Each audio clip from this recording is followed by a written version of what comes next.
ওসমান হাদির যে দুঃখজনক হত্যাকাণ্ডের যে ঘটনাটি ঘটলো, এই ঘটনার পর থেকে আপনার রাজনৈতিক দলগুলোর বিবৃতি, তারপরে আপনার ডেইলি স্টার, প্রথম আলো, উদীচী, ছায়ানট, নানা প্রতিষ্ঠানগুলোতে যে আপনার হামলার ঘটনাটা যেটা মানে আমরা প্রত্যক্ষ করলাম, সেখানে প্রশ্ন উঠেছে আপনার ল অ্যান্ড অর্ডার সিচুয়েশনের ইয়েটা, এফিকেসিটা, তারপর বাহিনীগুলোর আপনার সক্ষমতা, তাদের পারঙ্গমতা, অথবা তারা কতটা প্রোঅ্যাক্টিভ ছিল অথবা ছিল না, নানা ধরনের কথা উঠেছে। আপনার এনসিপির তরফ থেকে তো বলা হয়েছে যে সরকারের একটি অংশ, খুব ক্যাটেগরিক্যালি বলেছে, সরকারের একটি অংশের নিষ্ক্রিয়তা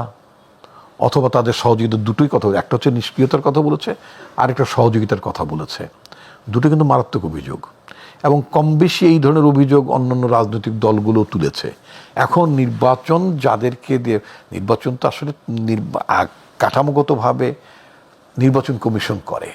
কিন্তু সেটাকে সহযোগিতা কে করে? সব প্রশাসন, সব স্টেটদের প্রশাসন, সোজা কথা প্রশাসন, সরকার। নির্বাচন কমিশনের অধীনেই থাকে, মানে নির্বাচন তফসিল ঘোষণার পর থেকে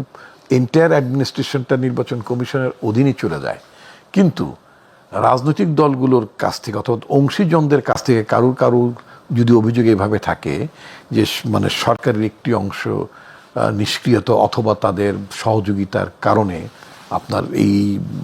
ঘটনাগুলো ঘটেছে, হামলার ঘটনাগুলো ঘটেছে, একটা দেশের আপনার ভিন্ন মত থাকতেই পারে,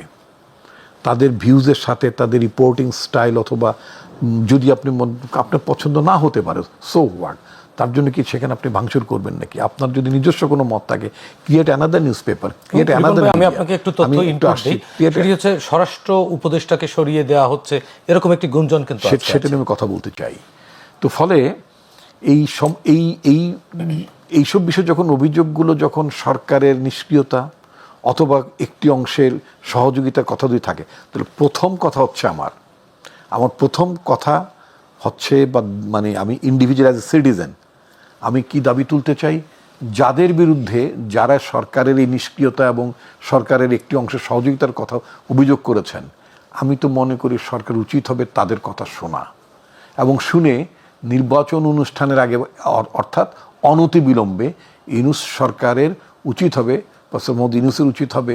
যে সরকারের যে অংশটি নিষ্ক্রিয় থাকে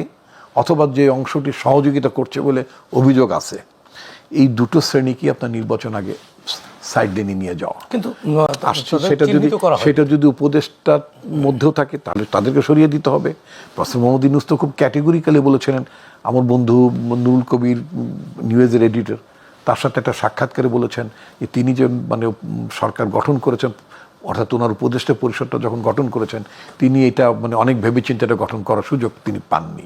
এখন কথা হচ্ছে যে আপনার অলমোস্ট মানে 14-15 মাস পার হয়ে গেল, এর মধ্য থেকে যদি কারোর যদি আপনার সক্ষমতার অভাব পরিলক্ষিত হয়, তাহলে তো সারা পৃথিবীতে আপনার এটা মানে অ্যাডমিনিস্ট্রেশন চেঞ্জ পরিবর্তন আনার তো সুযোগ থাকে।